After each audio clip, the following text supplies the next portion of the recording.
السلام علیکم ورحمۃ اللہ وبرکاتہ۔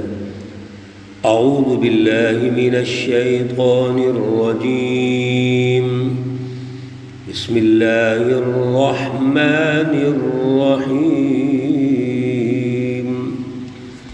وَلَوْ نَزَّلْنَاهُ عَلَى بَعْضِ الْأَعْجَمِينَ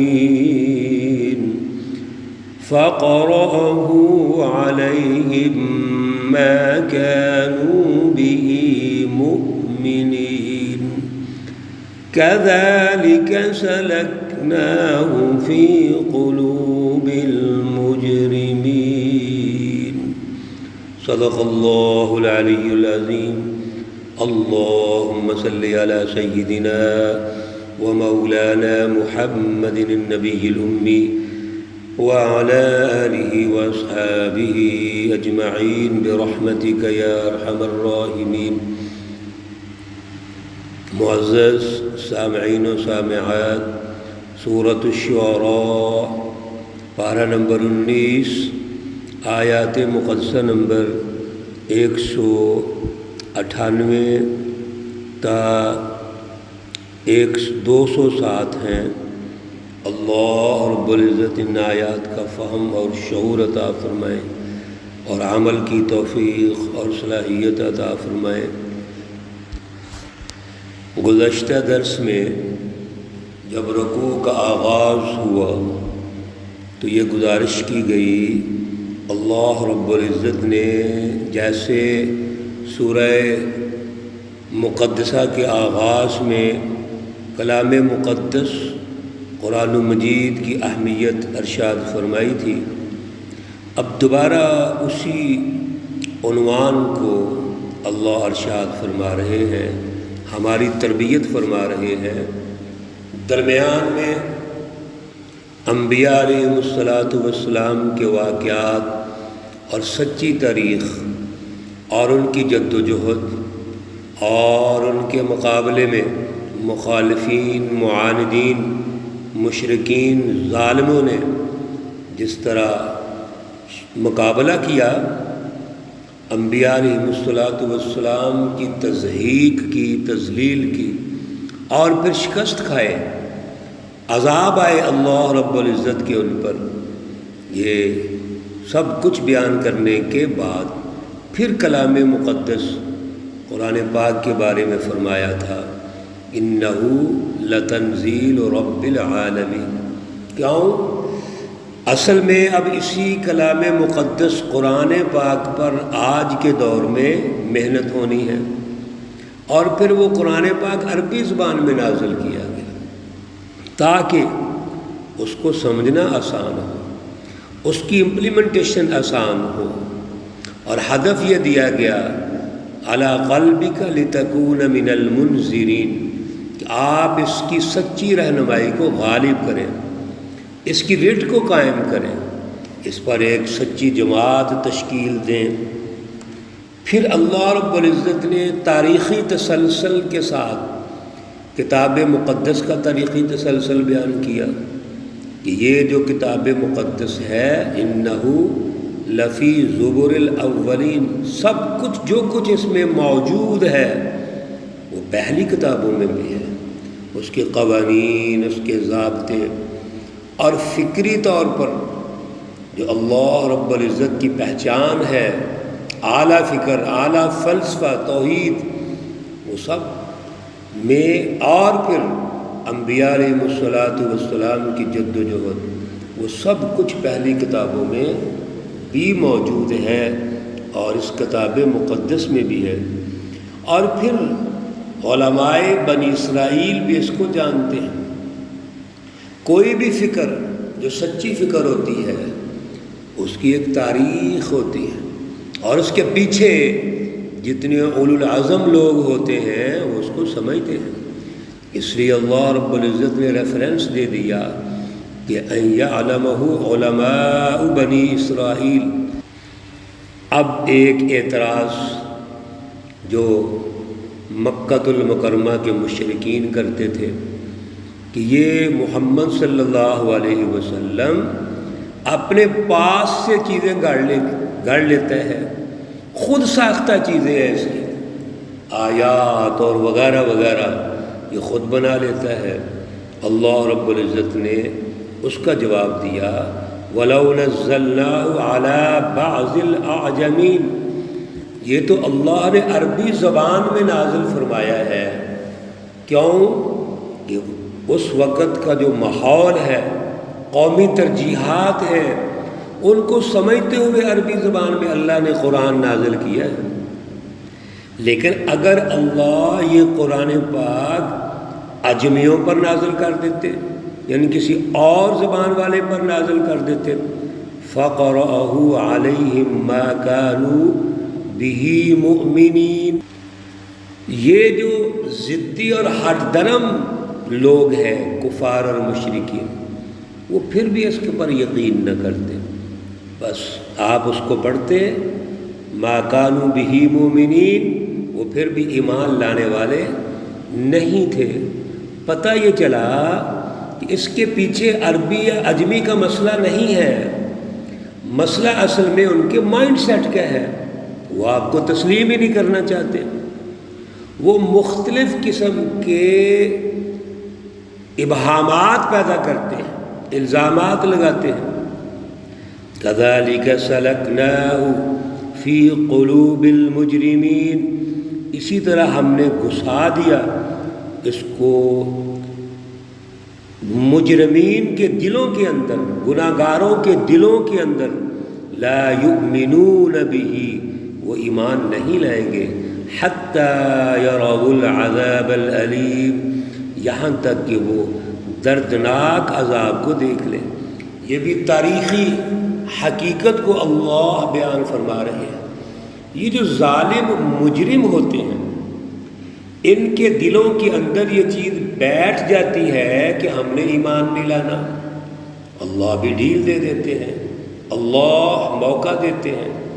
اللہ رب العزت کی جو عادت شریفہ ہے وہ تو ویسے یہ ہے کہ انبیاء علیہ الصلاۃ والسلام کے ذریعے سے حکمت کے ساتھ اور پھر موعظۃ الحسنہ کے ساتھ عوام کو سمجھاتے ہیں، قوم کو سمجھاتے ہیں، وقت کے حکمرانوں کو سمجھاتے ہیں، اور اگر وہ باز نہیں آتے تو پھر ان پر اللہ کا عذاب آتا ہے۔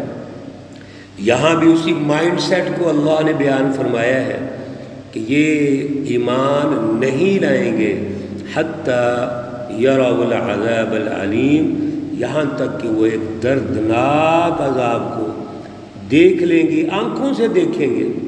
اصل میں یہ ان کی ہٹ درمی اور ضد ہے جو پچھلے رکوعات سے ماشاءاللہ آپ سن رہے ہیں۔ فَيَأْتِيَهُمْ بَغْتَةً وَهُمْ لَا يَشْعُرُونَ، اور پھر اللہ کا جب عذاب آتا ہے اچانک آتا ہے، ان کو شعور تک نہیں ہوتا، خبر تک نہیں ہوتی، اللہ ہر چیز کو تباہ و برباد فرما دیتے ہیں۔ فَيَقُولُوا هَلْ نَحْنُ مُنظَرُونَ، پھر کہنے لگتے ہیں کہ ہمیں ابھی کچھ فرصت مل جائے گی۔ جب اللہ کا عذاب آیا، عذاب الہی آتا ہے، ایک دم سر پر پہنچ جاتا ہے، تو پھر کہتے ہیں ہمیں تھوڑی سی مہلت دیجئے، ہم اپنا چال چلن ٹھیک کر لیں گے، اپنی فکر درست کر لیں گے، انبیاء کی اتباع کر لیں گے۔ یعنی اس کے پیچھے بھی اصل میں جان چھڑانا مقصود ہے۔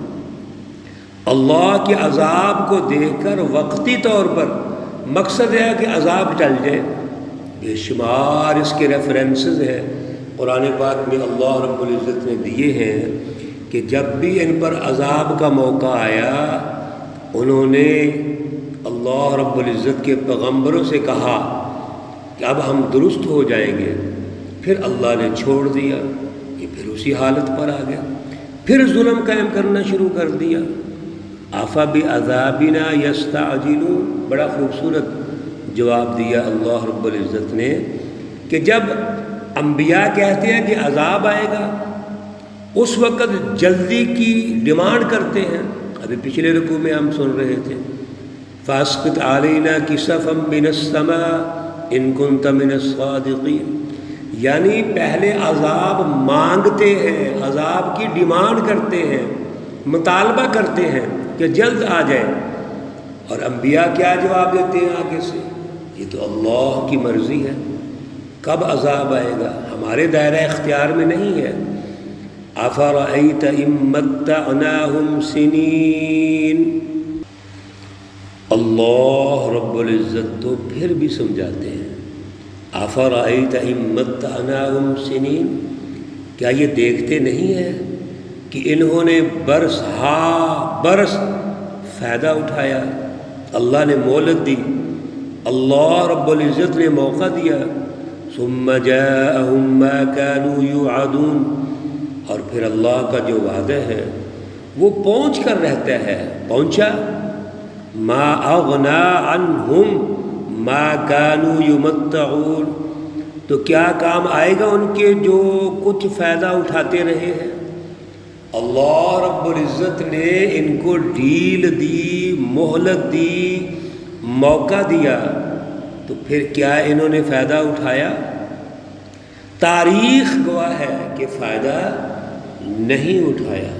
خود رسول اللہ صلی اللہ علیہ وسلم نے کئی مواقعوں پر دعا فرمائی، اللہ کا عذاب ٹل گیا، لیکن ان ظالم حکمرانوں نے پھر نہیں سمجھا، رسول اللہ صلی اللہ علیہ وسلم کا مذاق اڑایا، برا بھلا کہا، وقتی طور پر فائدہ اٹھانے کے لیے وہ کہتے تھے ہم اللہ کو بھی مانتے ہیں، ہم تو حضرت ابراہیم علیہ السلام کو مانتے ہیں، آپ جن کا نام لیتے ہو، جن بزرگوں کا، ہم بھی ان کو مانتے ہیں، صرف اللہ کے عذاب کو ٹالنے کے لیے۔ لیکن جب رسول اللہ صلی اللہ علیہ وسلم فرماتے تھے کہ اچھی بات ہے اگر آپ ان بزرگوں کو مانتے ہیں تو پھر آئیے ان بزرگوں کے مشن پر آ جائیے، وہ فکر اور فلسفہ جو حضرت ابراہیم علیہ السلام نے دیا ہے، جو بزرگوں نے دیا ہے، جو اللہ کا ہے، میں بھی وہی بات کر رہا ہوں، میں کوئی نئی بات نہیں کر رہا، میں تو ان بزرگوں کا نمائندہ ہوں، ان بزرگوں کے اسی دین کو لے کے آگے چل رہا ہوں، اسی مشن کو لے کے چل رہا ہوں، تو آئیے مل کر مذاکرات کر جاتے ہیں، بیٹھ لیتے ہیں، اور پھر جتنا بھی تم نے اللہ کی نعمتوں سے فائدہ اٹھایا ہے اس پہ غور و فکر تو کرو۔ اللہ رب العزت مسلسل غور و فکر کی دعوت دیتے ہیں، لیکن میرے عزیزو جب مائنڈ سیٹ میں ضد ہو، ہٹ درمی ہو، کفر اور نفاق ہو اور شرک ہو، تو اصلاح کہاں سے ہوگی؟ اصلاح نہیں ہو سکتی۔ اس لیے اللہ رب العزت نے ارشاد فرمایا کہ ہم نے آپ کو سال ہا سال، برس ہا برس فائدہ پہنچایا ہے، آپ نے کتنا اس پہ عمل کیا ہے، کتنا غور و فکر کیا ہے۔ انشاءاللہ یہ مضمون جاری ہے، اگلے دروس میں مکمل کریں گے۔ اللہ رب العزت ان اعلیٰ اصولوں کو، اعلیٰ فکر اور فلسفے کو سمجھنے کی توفیق عطا فرمائے۔ اللہ رب العزت تمام مرحومین و مرحومات کو جنت الفردوس میں اعلیٰ مقام عطا فرمائے۔ اللہ رب العزت تمام بیماروں کو شفائے کاملہ عاجلہ مستمرہ عطا فرمائے۔ اللہ رب العزت جتنے بھی ہمارے پریشان حال بھائی بہنیں عزیز و اقارب ہیں، گھروں میں پریشانیاں ہیں، کاروبار کی ہیں، جاب کی ہیں، اور اس نظام ظلم کی وجہ سے جو پورا ملک آج پریشان ہے، اللہ رب العزت اس سے نجات عطا فرمائے، اس کا شعور عطا فرمائے۔ ربنا تقبل منا انك انت السميع العليم وتب علينا انك انت التواب الرحيم، وصلى الله تعالى على النبي الأمي محمد وعلى آله وأصحابه أجمعين برحمتك يا أرحم الراحمين۔ السلام عليكم ورحمة الله وبركاته۔